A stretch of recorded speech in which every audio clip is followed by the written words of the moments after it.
Good evening. Former National Security Advisor John Bolton today once again had the opportunity to speak out about what he saw during moments that were central to the president's impeachment. And once again, he chose not to, continuing to tease, not tell. So we begin tonight keeping him honest with some other public servants who are taking their own duty more seriously. More than 2,000 former federal prosecutors and other Justice Department officials, veterans of Republican and Democratic administrations, all of them calling on Attorney General Barr to step down. Quoting now from their statement, Mr. Barr's actions in doing the president's personal bidding unfortunately speak louder than his words. Those actions and the damage they've done to the Department of Justice's reputation for integrity and the rule of law require Mr. Barr to resign. Now that is unprecedented, and so is this. USA Today reporting that a National Association of Federal Judges has called an emergency meeting for tomorrow to address growing concerns about intervention by the Justice Department and the president in politically sensitive cases. All of this in the wake of the Attorney General's intervention after the president tweeted about it in the sentencing of the president's friend and fixer, Roger Stone. As you know, 4 federal prosecutors quit the case in protest. 1 quit his job. The president congratulated Attorney General Barr, who maintains his impartiality, despite recent reporting that he's also now revisiting investigations of some of the president's perceived enemies. Can you ensure to the American public that the Justice Department is not going to be used as a weapon in a highly charged political season? Absolutely. And that, as you know, Pierre, one of my passions is the feeling that we have to ensure that the Department of Justice is not used as a political football. And one of the things I'm distressed about is the increasing use of the criminal process to achieve political results. And I want to get away from that. Well, keep it honest, there's no evidence of that, and plenty to the contrary, enough to concern 2,000 plus former Justice Department officials, enough to prompt those federal judges to call an emergency meeting. Not enough, of course, for John Bolton, who is also an attorney, to speak candidly. He actually teased Chapter 14 of his book today, but didn't actually say anything of substance. However, for every John Bolton, there's a Donald Ayer. Ayer served as Deputy Attorney General under George H.W. Bush, and in a stinging piece in The Atlantic calls Barr, quote, un-American, and writes, quote, the fundamental problem is that he does not believe in the central tenet of our system of government, that no person is above the law. He spoke this evening to CNN's Wolf Blitzer. You've known Bill Barr for about 40 years, right? I have. 40 years, and now you're calling him in this article in The Atlantic un-American. You say, given our national faith and trust in the rule of law, no one can subvert. It is not too strong to say that Bill Barr is un-American. Un-American, strong words. Has he changed over these 40 years or what? I don't know that he's changed, because he's always had a very strong view that the executive ought to have a great deal of power. I've never known quite how far it would go, and there was never any reason to test it, because when he was Attorney General under George H.W. Bush, George H.W. Bush had no interest in being an autocrat. So now we're faced with a situation where Bill Barr has won the job of Attorney General under a president who apparently does want to be an autocrat. A moderate voice making what would be, absent any evidence, a pretty extreme claim. But it's not like there's a shortage of evidence to how the president sees his role. He's made no secret of it. He said, you'll recall, that Article 2 of the Constitution gives him the power to do, quote, whatever I want as president. As for what he wants to see in the Attorney General, well, he's also talked about that. He wants someone like Roy Cohn, his former mentor and personal fixer, something he did not get in the last Attorney General, Jeff Sessions, who recused himself from the Russia investigation. So Jeff Sessions takes the job, gets into the job, recuses himself. I then have, which frankly, I think is very unfair to the president. How do you take a job and then recuse yourself? If he would have recused himself before the job, I would have said, thanks, Jeff, but I can't, I'm not going to take you. It's extremely unfair, and that's a mild word, to the president. He framed what Sessions did as being unfair to the president. In private, he was more explicit, saying this about him personally. Reading now from the Mueller report, quote, the president opened the conversation by saying, I don't have a lawyer. The president expressed anger at McGahn about the recusal and brought up Roy Cohn, stating that he wished Cohn was his attorney. That was nearly 2 years ago, long before the Senate Republicans voted to essentially give him a blank check with their votes to acquit him. He wanted someone to do his bidding, and now he apparently has what he wants. Joining us is CNN legal analyst and former federal prosecutor Elie Honig, who signed this protest statement, also former Trump White House lawyer Jim Schultz.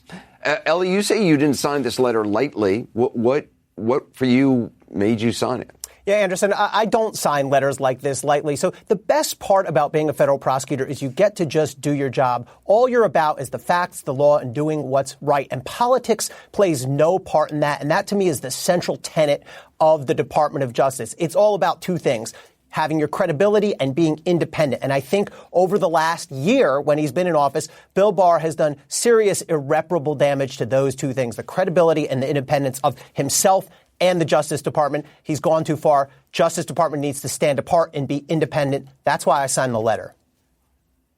Jim, obviously, very clearly, you did not sign the letter. I want to make sure people know that. But it was signed by Department of Justice officials who've worked under both Republican and Democratic administrations. And they wrote, in part, governments that use the enormous power of law enforcement to punish their enemies and reward their allies are not constitutional republics. They are autocracies. What do you think is wrong about what these officials are saying? First off, I think they had a tremendous rush to judgment on that. And I think the fact that Bill Barr immediately said, yeah, I'll go and talk before Congress on this issue tells you all you need to know. And in this instance, the U.S. attorney came to Bill Barr. It was not the other way around, according to the reports of the Justice Department. And also the supervisors, the folks that are supervisors in the U.S. attorney's office, called into question the decisions that were made by the line prosecutors in that case. So let's not be lost on that. And then secondly, we keep saying, well, these folks are not partisan, The one Justice Department official who happened to leave the office was an Obama associate counsel to the president, held the same job that I held with President Trump. And those are inherently partisan positions. So that's not to say that politics factored into his decision making, but for everyone to say that, folks don't have a partisan eye on things, or the people that are leaving were career prosecutors that are absolutely independent, just isn't the case. I mean, you had Bauer out the other day, right? In a New York Times article, Bauer happened to be an Obama White House counsel. So you have a lot of folks that have a partisan agenda pushing this thing out before the facts have really been discovered as it relates to what happened. And Barr is vehement about stating that, that decision was made long before any of the tweets, long before and before the president made any statements on this matter. He also came out and said, look, you're not helping me out here when you make comments like that, Mr. President. And he said that publicly because, he has a job to do and he has to have the trust in the folks that are working below him. So I really think, this is a jump to judgment on Bill Barr, no question.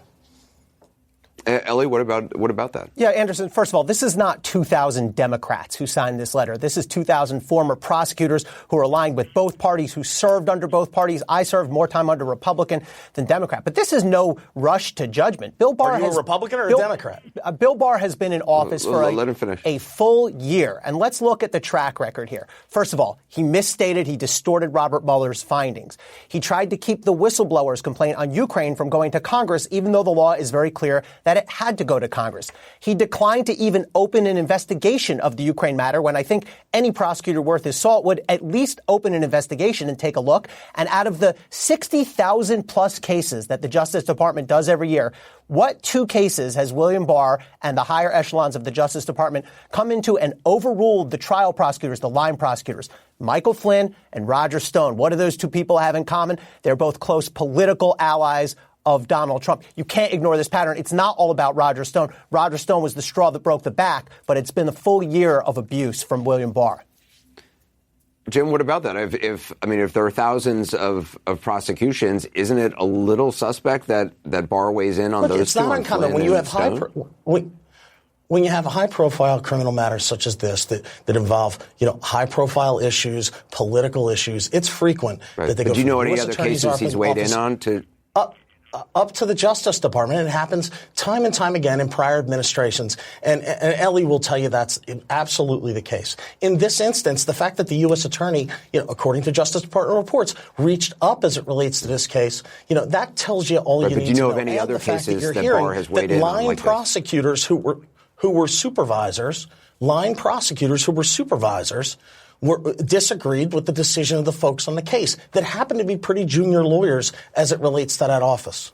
Yeah. So, Anderson, But do you know of any other specific examples that Barr has? So prosecutors, Anderson, I'm having a hard time hearing you, but I'll finish with this point. So, I'm not ignoring you. I just can't hear you very well. The issue here is not only do we have young prosecutors in this case, but what happens, prosecutors sometimes grip very tight to their cases, right? They get invested in cases. Lawyers do it, prosecutors do it, and that's why there's this system where you go up the chain in order to get approvals as you move through a case when you're either going to resolve a case or bring a case. Yep. So, Anderson, what's so unusual about this? Ellie, very quickly, I got to. Yeah, what's so unusual about this case is that you have Donald Trump openly tweeting and urging the Justice Department to get involved, and Bill Barr dutifully falls in line every time. That's just not what happened. Thank you. Jim, I'm sorry about the sound problems on my end. Jim Schultz, thanks very much. Coming up next, the president's reaction to all of this and reporting about his state of mind, namely his reported paranoia in the wake of impeachment. Later, problematic words from Michael Bloomberg's past, what he said, how it may affect his campaign today. We're talking tonight about this remarkable bipartisan protest of William Barr's conduct as Attorney General and the growing concern that the president may be weaponizing the Justice Department. I want to talk about how it's all being received. I want to check in with CNN's Jim Acosta at the White House. So how is the president reacting to this criticism, not just the Attorney General, but the way the president's commandeering the justice system to protect his interests? Yeah, Anderson, we can tell you that talked to a White House official earlier this evening who said, no, the president still has confidence in the Attorney General and that his mind when it comes to Bill Barr has not changed. He still is fully confident in this Attorney General. And why not? He's essentially doing what the president wants for the most part. But I will tell you, Anderson, going back to that letter signed by more than 2,000 veteran officials of this Justice Department, if you go to the bottom of that letter, it encourages people inside the Justice Department, if they see something, say something, basically urging them to engage in some of the same whistleblowing that got under the president's skin during the Ukraine inquiry. And so that is something that obviously is not going to sit well with the president. But so far, no change whatsoever in how this president views the Attorney General. Hope Hicks coming back to the White House, the president leaning on other kind of longtime aides, people who were there early on during the campaign or early on who had left and are now coming back. Is there a sense that the president is kind of hunkering down with the people he considers most loyal before the campaign even gets more heated? There was a Times piece kind of alluding to that. Absolutely, Anderson. Talking to my sources, I will tell you, I talked to a Trump advisor earlier this evening who said the president is bringing back, make no question about it, some of his most trusted aides. And Hope Hicks would be near the top of that list, if not at the top of the list. She's been almost like a family member to this president over the last several years. And I will tell you, Anderson, I talked to an aide to the president late last week and asked whether or not this president is essentially going after his enemies. And this aide responded to me, would that surprise you? So I think there's an acknowledgement inside the president's own team that he is lashing out right now at people that he perceives to be his enemies. Now, one of the other things that we should point out moving forward, I mean, the president, you don't have to talk to anonymous officials about this. The president has been saying this out loud as he was telling Geraldo Rivera in that interview last week. He is seriously considering the idea of cutting aides out of his foreign leader calls, the same kind of scenario that got him into trouble with the leader of Ukraine. There were aides listening into that phone call that who didn't like what the president was saying and then reported it. And essentially that is what spiraled into the impeachment inquiry. And if the president considers something along those lines, that would once again, Anderson, shatter one of those Washington norms, trusted national security officials on the line with the president when he's talking to a head of state. It would really change a lot over here at the White House, Anderson. Jim Acosta. Jim, thanks very much. With all this playing out, there's reporting, as I mentioned, in the New York Times that adds to Jim's insights into the president's state of mind and the atmosphere inside the White House since the impeachment. In a word, paranoid. In a phrase, according to the Times' sourcing, turning that paranoia into U.S. policy. I want to get some perspective from someone who knows the president well, Trump biographer Michael D'Antonio, also someone who knows presidential paranoia well, former Nixon Library Director Tim Naphtali. He's currently a CNN presidential historian. Michael, I mean, given what you know about President Trump, Citizen Trump, is a whiff of paranoia all that surprising? He's written about that in books. Well, he has written about it, Anderson. He published a book called The Art of the Comeback and offered 10 tips for an effective comeback, and he advised in number 3 to be paranoid. He thinks that paranoia is an effective strategy when it comes to managing people and when it comes to doing business. And I think all of the attitudes that we see him bring into the presidency are things that evidence themselves early in his life. So he's never trusted people very readily and is very quick to identify someone as an enemy and then try to root out those who aren't loyal enough. So paranoia is something that's always been a trait for the president, and he considers it a useful, even constructive thing. Tim, I mean, was Nixon? I mean, from what I've heard of the tapes, there's definitely kind of strains of paranoia with Nixon. Yes, I'm afraid I've seen this movie before, and it's really ugly. Richard Nixon surrounded himself with people who understood his hates, and they would play on those hatreds. Nixon, in the summer of 1973, he very much lost it. He was so angry at the Pentagon Papers, ultimately, and he was convinced that a Jewish conspiracy was out to get him. And he had a top aide named Charles Colson, and some unfavorable unemployment statistics came out. And Colson had one of his staff pretend to be a Time magazine reporter and call the Bureau of Labor Statistics to find out the family names of the economists that had worked on it. He reported the president they were Jews.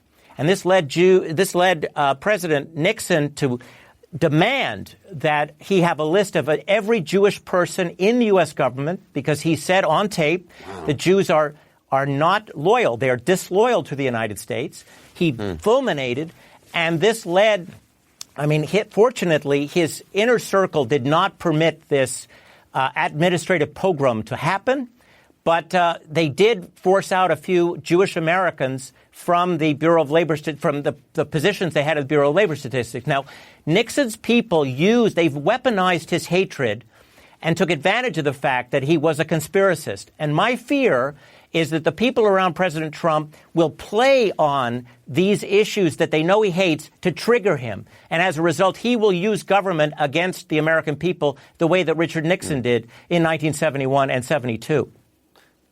Michael, what's interesting about that whole idea is that with President Trump, Tim was saying, Nixon had people around him who wouldn't allow him to kind of go down that road. President Trump seems to now be coalescing, the people he considers most loyal, bringing back Hope Hicks and others, and kicking out the folks who were, once called the adults in the room. Well, you've identified something very important, Anderson.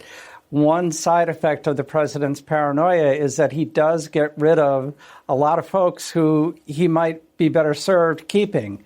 So if you let go a chief of staff or a secretary of defense or a secretary of state who's telling you things that you might not like but that you should know and is really operating in your interest, although it makes you uncomfortable, well, are you really doing yourself a favor by getting rid of those folks and bringing in only those who will play to your fears? I think that is a serious concern going forward. It's interesting, though, Michael, and I've heard you talk about this before, that with paranoia, it breeds more paranoia, and it kind of creates sometimes the very thing you're most afraid of, which is, betrayal or it turns people away. And have you seen that throughout Trump's life? Oh, yes. I think that if you, just generally speaking, as a general proposition, paranoid people make others behave in ways that confirm their paranoia because everyone gets nervous and everyone starts acting unnaturally and then they feel betrayed. But in his own life, you can see, I think, 2 days before he was married, he demanded his first wife sign a prenuptial agreement because he was paranoid about her. That seeded mistrust in their relationship, and ultimately he felt betrayed. So this is not a functional quality, even though he would advertise it as such.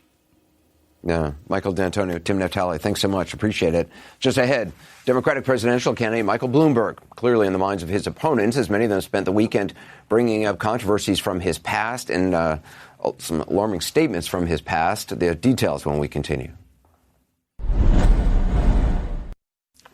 He's not been on any ballot so far, won't be for the upcoming votes in Nevada and South Carolina, but that certainly has not stopped Democratic presidential hopefuls from going after former New York City Mayor Michael Bloomberg. As Bloomberg sinks hundreds of millions of dollars into his campaign, his opponents are criticizing him for trying to buy the election and for some of his previous support of stop and frisk police tactics. But stop and frisk isn't the only controversial issue from Bloomberg's past that he's facing. Randy Cade tonight takes a deeper look.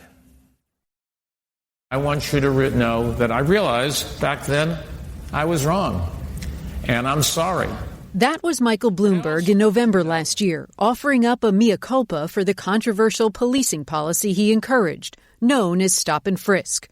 When Bloomberg was mayor of New York City, the stop and frisk policy allowed police officers to do just that, stop and frisk anyone they suspected of a crime.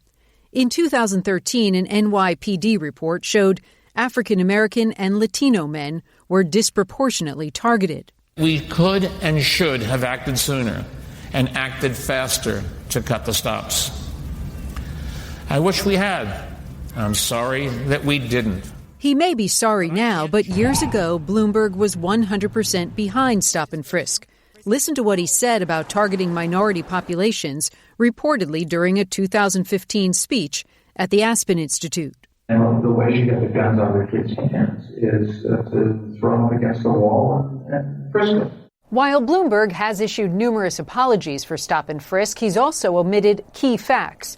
He's quick to point out he eventually had a 95% reduction in the use of stop and frisk, but fails to mention the 605% spike before that, during his first 10 years in office. With Campaign 2020 in full swing, Bloomberg now has to answer for more than just stop and frisk. The Washington Post reports Bloomberg made sexist comments to women at his company. In fact, the paper says an aide once presented him with a booklet of sexist comments she attributed to him. Among them, quote, "A good salesperson is like a man who tries to pick up women at a bar by saying, 'Do you want to F?' He gets turned down a lot, but he gets F'd a lot, too." The Post reports Bloomberg also allegedly said that his company's computers will do everything, including give you oral sex. I guess that puts a lot of you girls out of business. The campaign denies he ever said any of that. That same article lays out how one of Bloomberg's saleswomen sued him and his company, alleging workplace discrimination. She said when she learned she was pregnant, Bloomberg allegedly told her to, quote, "kill it." Bloomberg's campaign tells CNN he denied the claim under oath and reached a confidential settlement with the woman. Also, according to the lawsuit unearthed by the Post, back in 1993, Bloomberg screamed at one of his saleswomen who was having trouble finding a nanny, shouting, "It doesn't know the difference between you and anyone else. All you need is some black, who doesn't even have to speak English, to rescue it from a burning building." A spokesman for Bloomberg has denied that the presidential candidate ever made any of the statements alleged in the suit. Bloomberg, who has yet to take the debate stage in Campaign 2020, is sure to have a target on his back when he does. Randy Kaye, CNN, New York. Well, fair to say, of course, that presuming Michael Bloomberg's position in the polls continues to rise, you'll hear more and more of this as the 2020 political season moves ahead. Let's talk about it now with former Michigan Governor Jennifer Granholm, a CNN senior political commentator. She's not endorsed a 2020 candidate, but has helped Vice President Biden with debate preparations. Governor Granholm, I mean, looking at the volume and the nature of the controversy surrounding Bloomberg, what kind of an impact do you think this could have on his candidacy, especially because he's running against a president who, whose transgressions and comments are well known and didn't stop him from becoming elected? Yeah, I hate to see us have our own version of Trump on the Democratic side. He's got to answer it. There's he has one more day to qualify for the debate on Wednesday. So we'll see. Apparently there may be some national polls coming out tomorrow. He needs one more poll. If he is on that debate stage, he's gonna have to answer for it. And it's not just sort of a wooden apology. You need a fulsome. In fact, it's not just on the debate stage. You have to go and meet people. You can't just soar over the top of all of these candidates that have been working for almost a year now to try to get this nomination. So he's got to answer it on the debate stage. He's got to answer it over and over again if he has to real people. But then I think what the campaign is probably going to do, and what they have been doing, is to put out ads that combat each of these allegations. There were certainly the stop and frisk. He's got a series of ads that he's been putting out, which has validators from the African American community. And on the charges that women have brought, he's doing the same thing. He's got all of these high-profile women surrogates, people who are co-chairing his campaign, like Gina Raimondo, who's the governor of Rhode Island, Bev Perdue, the former governor of North Carolina. So he will have to continue to do that to take down the temperature, but you better believe that he's going to have to answer for it. Is it, I mean, there are some who, view that would say he's being held to, a different standard than President Trump was certainly held to, and that Democrats are looking for sort of a purity test for their candidates. Obviously, the flip side of that is voters, in many cases, want somebody who represents their values and represents, common decency. Yeah, it's interesting that you say this, Anderson, because there is, you can feel the anxiety out there among Democrats. They want to take Trump out so badly that they're willing to sort of plug their ears and close their eyes to somebody's transgressions, perhaps, in order to be able to achieve the ultimate victory, because people feel physically insecure as well as, inequality and all of that. So the bottom line is there is a sense of, gee, do we forgive more or do we demand that everybody be pure? Well, whichever way you go on it, everybody's got to be vetted. And he has not been vetted yet by either the people or by the other campaigns. That's just starting to come out now. So he has got to answer for it. And that'll make him a better candidate down the road when it comes to a general election if he gets there. Bloomberg's not on the ballot until Super Tuesday, 2 weeks from tomorrow. How likely do you think this is going to be a prolonged primary, whether it's Bloomberg and Sanders or someone else taking this all the way to a brokered convention? I hate to say it. I fear for the Democrats that it will be a brokered convention, and that's difficult to unite once that happens. And just explain how that works, because a lot of people don't. Right, so you have to get 1,991 delegates in order to be the nominee. If you go into a convention with nobody having that amount, but a couple of people having, some amount less than that, then there is going to be votes at the convention about which way we go. And so does somebody go in with a plurality, more delegates than others? You have a first vote, which does not include super delegates, but the second vote includes super delegates, and that means more establishment Democrats have to vote. So it's very divisive. But I worry that because of the amount of money that Bloomberg is spending, $400 million now, it may very well be a brokered convention. Governor Granholm, appreciate it. Thanks very much. Thousands of Nevada Democrats are lining up to vote early in next Saturday's caucus there. There is concern tonight about a replay of the Iowa voting debacle. Straight ahead, I'll talk to Democratic National Committee Chair Tom Perez about his views of what lies ahead. Welcome to Hot Ones, the game show. It's just hot sauces, questions, and eventually some heartburn. I didn't know it was possible for your eyeballs to sweat. Sean Evans hosts Hot Ones, the game show, a new series on True TV. Hey everyone, it's Poppy Harlow from CNN's Boss Files. Are we living in a scooter revolution? I don't know. Have you taken one? There's a new transportation, I'm sure you're noticing it, in cities around the world. Electric scooters. From San Francisco and Austin to Texas, Paris, and Tel Aviv.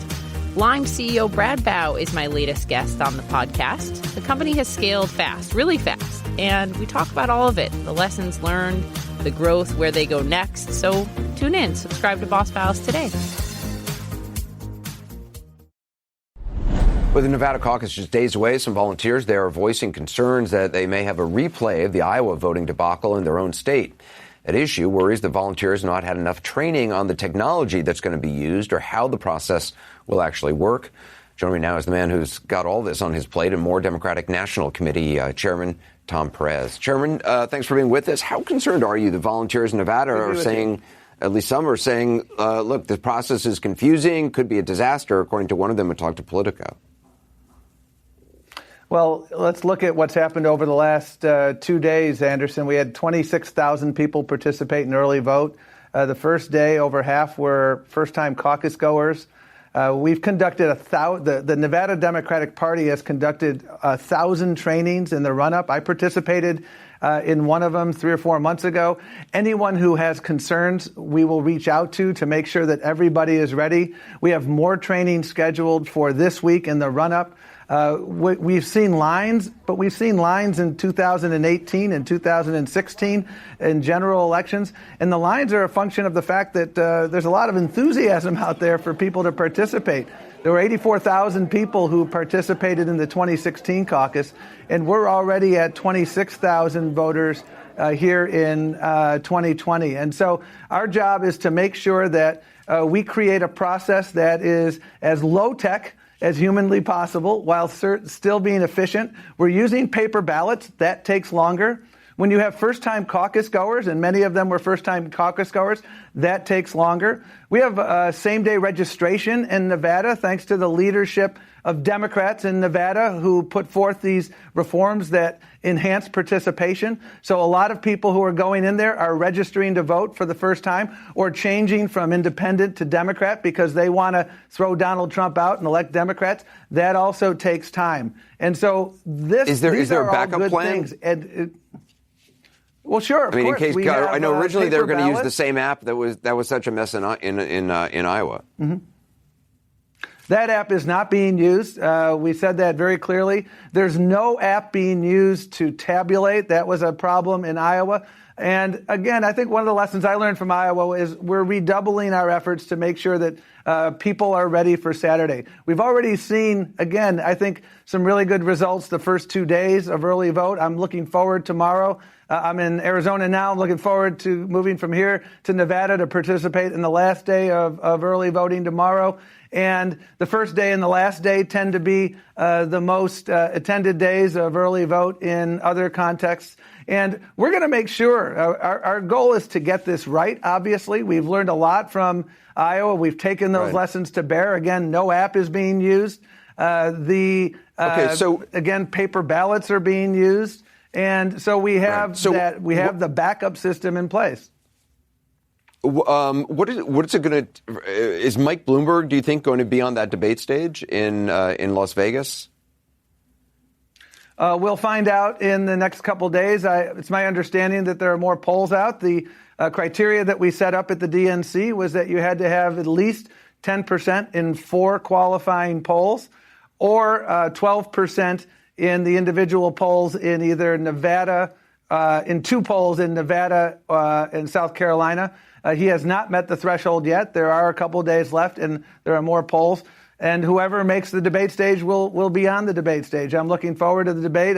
Clearly, the last debate, voters were watching, and a number of voters in New Hampshire, which had record turnout exceeding 2008, said that those debates helped them make up their mind. And I'm confident that Nevada will be the same way. I have great confidence in the party and Harry Reid, what he's built. The reason we have so many Democrats elected office in Nevada is because there's such a strong party. And that infrastructure is helping us and the thousands of volunteers make sure that there's a successful caucus experience, not only for the early vote, but this Saturday.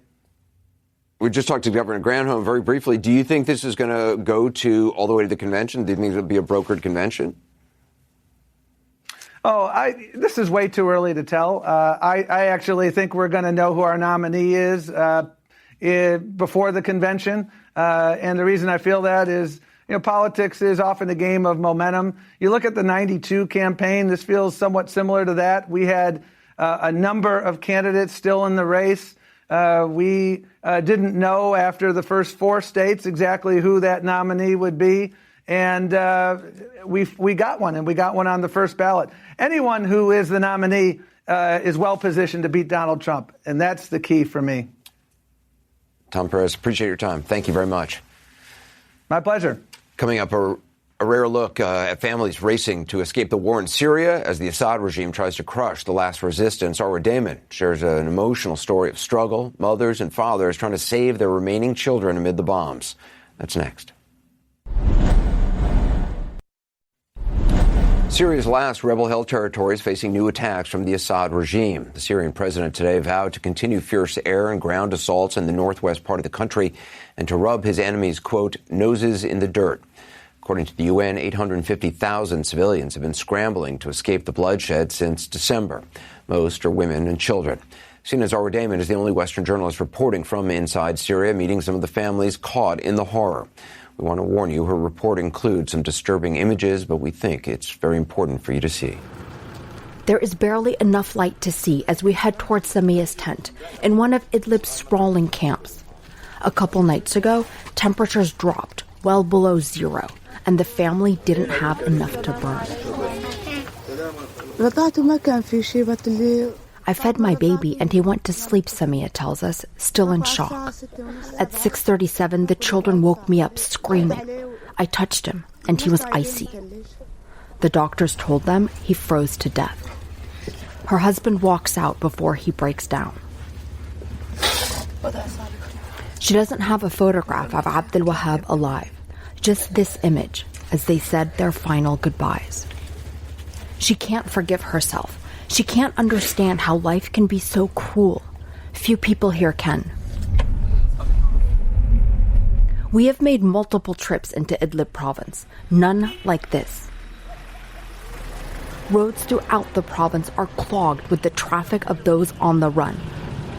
Unending waves. Many have been displaced multiple times before, but this time it's different. They feel like no matter what they do, they won't be able to outrun the war. These children walked for 7 hours in the middle of the night to get away from the bombing near their village. But it's not far enough. They want to leave from here, but they need to try to figure out transport or something, because if they try to go walk, it would just be impossible. Down the road, Dima and Batule clutch their stuffed animals for the last time. For theirs is a world where toys are not considered essential. Survival is. They don't cry or complain as they are loaded into the truck. There is a sense of finality, claustrophobia, compounded by the collective misery of those trapped here, with the regime rapidly closing in and emptying out entire areas. One village settled down among these 3rd century ruins 2 weeks ago.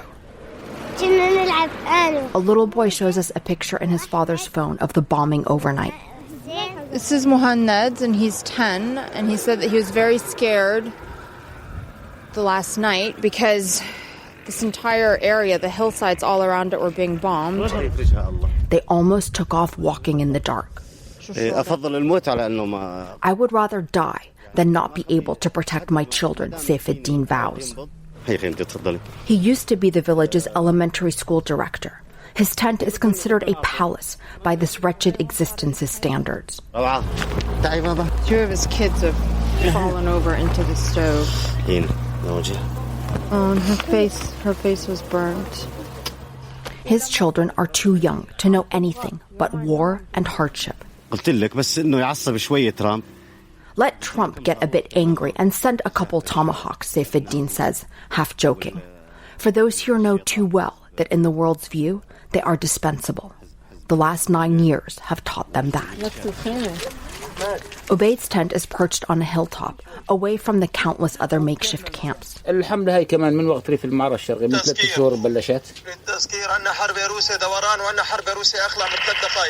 Our conversation is broken up by warnings from an app he has on his phone about where the planes are flying and bombing.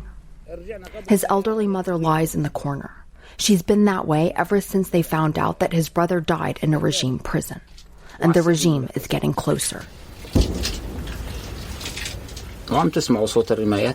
Yeah, you can hear that. This is his brother who was detained in 2012 when he was part of the protests. And then in 2015 they got notification that he was dead. This is the photograph they got of him dead in prison. All I have is this photo, just this memory, he says, haunted by his pain. Even if the regime tried to reconcile, it's impossible, he swears. You can't trust them. Nothing in this forsaken place is guaranteed. Gone is the schoolyard laughter and crowded classrooms. They have been converted into shelters and smoke-filled living spaces. But even as new families arrive, some of those here are getting ready to flee again. Saifuddin, who we met at the camp in the ruins, sends me a distressing voice message. He's saying that the bombing was all around them overnight and that the aircraft were flying over the camps. When we arrive, the sounds of the violence closing in echo through the hills. Saifuddin's children are playing in the mud, seemingly oblivious to the encroaching danger, or just used to it. They've called for a truck, but they're being told that there's no one who can come here that quickly because the roads are so crowded and clogged up with other people fleeing. Those who manage to get transport are packing up. They still cling to a hope that someone, something will save them, that the world will realize it can no longer turn away, that they won't be abandoned to desperately search for a lifeline that doesn't exist. Arwa Damon, CNN, Idlib province, Syria. What do you do when the world has turned away? A reminder, don't miss Full Circle, our digital news show that gives us a chance to dig into some important topics and have in-depth conversations. You can catch it streaming live weekdays, 5 p.m. Eastern at cnn.com/Full Circle, or watch it there anytime on demand. Coming up ahead, criticism of William Barr coming from the federal bench now. Judges expressing their displeasure with the Attorney General's intervention in politically sensitive cases. That story next.